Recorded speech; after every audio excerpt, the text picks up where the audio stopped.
ನವಲಗುಂದ ತಾಲೂಕು ಪ್ರದೇಶಕ್ಕೆ ಡಿಸಿ ಭೇಟಿಯನ್ನ ನೀಡಿದ್ದಾರೆ. ನಿನ್ನೆ ನವಲಗುಂದ ತಾಲೂಕು ಅಬ್ಬರದ ಮಳೆ ಹಿನ್ನೆಲೆಯಲ್ಲಿ ಅವಾಂತರ ಸೃಷ್ಟಿಯಾಗಿತ್ತು.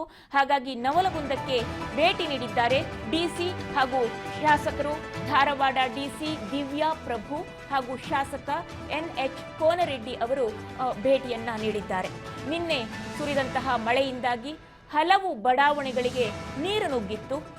ಬೆಣ್ಣೆಹಳ್ಳ ಪ್ರವಾಹಕ್ಕೆ ಹಾನಿಯಾಗದಂತೆ ಮುನ್ನೆಚ್ಚರಿಕೆಗೆ ಡಿಸಿ ಸೂಚನೆಯನ್ನ ನೀಡಿದ್ದಾರೆ. ಬೆಣ್ಣೆಹಳ್ಳ ಪ್ರವಾಹದಿಂದಾಗಿ ಆ ಭಾಗದಲ್ಲಿ ಹಾನಿ ಆಗಬಾರದು ಅಂತ ಹೇಳಿ ಮುನ್ನೆಚ್ಚರಿಕೆ ವಹಿಸಬೇಕು ಅಂತ ಡಿಸಿ ಸೂಚನೆಯನ್ನ ನೀಡಿದ್ದಾರೆ. ತಹಶೀಲ್ದಾರ್ ಸೇರಿ ಅಧಿಕಾರಿಗಳಿಗೆ ಸೂಚನೆಯನ್ನ ನೀಡಿದ್ದಾರೆ ಡಿಸಿ ದಿವ್ಯಾ ಪ್ರಭು. ಧಾರವಾಡ ಡಿಸಿ ದಿವ್ಯಾ ಪ್ರಭು ಒಂದು ಮುನ್ನೆಚ್ಚರಿಕೆಯನ್ನ ತೆಗೆದುಕೊಳ್ಬೇಕು, ಬೆಣ್ಣೆಹಳ್ಳ ಪ್ರವಾಹಕ್ಕೆ ಹಾನಿ ಆಗದಂತೆ ಮುನ್ನೆಚ್ಚರಿಕೆಯನ್ನ ವಹಿಸಬೇಕು, ಬೆಣ್ಣೆಹಳ್ಳ ಪ್ರವಾಹದಿಂದ ಯಾವುದೇ ರೀತಿಯಾದಂತಹ ಹಾನಿ ಆಗಬಾರದು ಅಂತ ಹೇಳಿ ತಹಸೀಲ್ದಾರ್ ಸೇರಿ ಅಧಿಕಾರಿಗಳಿಗೆ ಸೂಚನೆಯನ್ನ ನೀಡಿದ್ದಾರೆ ಧಾರವಾಡ ಡಿಸಿ ದಿವ್ಯಾ ಪ್ರಭು ಅವರು.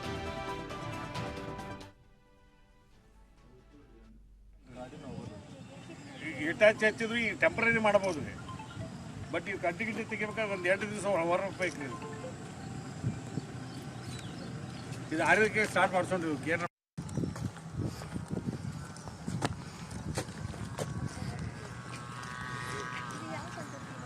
ಇದು ನಾವು ಕೊಡಿಸಬೇಕು ಅಂತ ಬರೀ ಇದಕ್ಕೆ ಇತ್ತಾಗಿರಬೇಕು. ಕ್ಲಿಯರ್ ಮಾಡಿ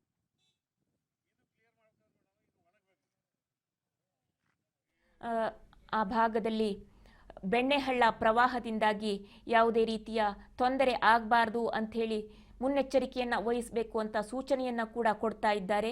ಜೊತೆಯಲ್ಲಿ ಏನು ಕೆಲವು ದಿನಗಳಿಂದ ಮಳೆ ಜೋರಾಗಿ ಸುರಿತಾ ಇತ್ತು ಧಾರವಾಡ ಭಾಗದಲ್ಲಿ. ಆ ಮಳೆಯಿಂದಾಗಿ ಸಾಕಷ್ಟು ಅವಾಂತರವೇ ಸೃಷ್ಟಿಯಾಗಿ ಹೋಗಿತ್ತು. ಆ ಸಂದರ್ಭದಲ್ಲಿ ನವಲಗುಂದಕ್ಕೆ ಭೇಟಿ ನೀಡಿದಂತಹ ಡಿಸಿ ಅವರು ಮುನ್ನೆಚ್ಚರಿಕೆಯನ್ನ ವಹಿಸೋದಕ್ಕೆ ಮತ್ತೆ ಅಲ್ಲಿ ಯಾವೆಲ್ಲ ರೀತಿಯಲ್ಲಿ ಹಾನಿ ಆಗಿದೆ ಆ ಪ್ರದೇಶದಲ್ಲಿ ಅನ್ನುವ ವಿಚಾರವಾಗಿ ಪರಿಶೀಲನೆಯನ್ನ ನಡೆಸ್ತಾ ಇದ್ದಾರೆ. ಶಾಸಕರೊಂದಿಗೆ ಕೂಡ ಮಾತನ್ನ ಆಡ್ತಾ ಇದ್ದಾರೆ. ಯಾವ ರೀತಿಯಲ್ಲಿ ಇಲ್ಲಿ ಅವಘಡ ಸಂಭವಿಸಿತು, ಏನಾಯಿತು, ಎಷ್ಟೆಲ್ಲ ಪ್ರಮಾಣದಲ್ಲಿ ಹಾನಿ ಆಯಿತು, ಕೃಷಿಕರಿಗೆ ಯಾವ ರೀತಿಯಲ್ಲಿ ತೊಂದರೆ ಆಯಿತು, ಹಾಗೆಯೇ ರಸ್ತೆಗಳು ಯಾವ ರೀತಿಯಲ್ಲಿ ಕೊಚ್ಕೊಂಡು ಹೋದುವ, ಹೇಗೆ ಎಲ್ಲವನ್ನು ಕೂಡ ಪರಿಶೀಲನೆಯನ್ನ ನಡೆಸಿ ಒಂದು ರೀತಿಯಲ್ಲಿ ಸೂಚನೆಯನ್ನ ಕೂಡ ಕೊಟ್ಟಿದ್ದಾರೆ. ಯಾವ ರೀತಿಯ ಮುನ್ನೆಚ್ಚರಿಕೆಯನ್ನ ತೆಗೆದುಕೊಳ್ಬೇಕು.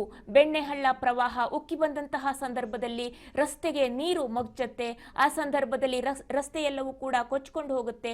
ಜೊತೆಯಲ್ಲಿ ಪಕ್ಕದಲ್ಲೇ ಇರುವಂತಹ ರೈತರ ಹೊಲಗಳಿಗೆ ಕೂಡ ನೀರು ಪ್ರವೇಶ ಮಾಡುತ್ತೆ.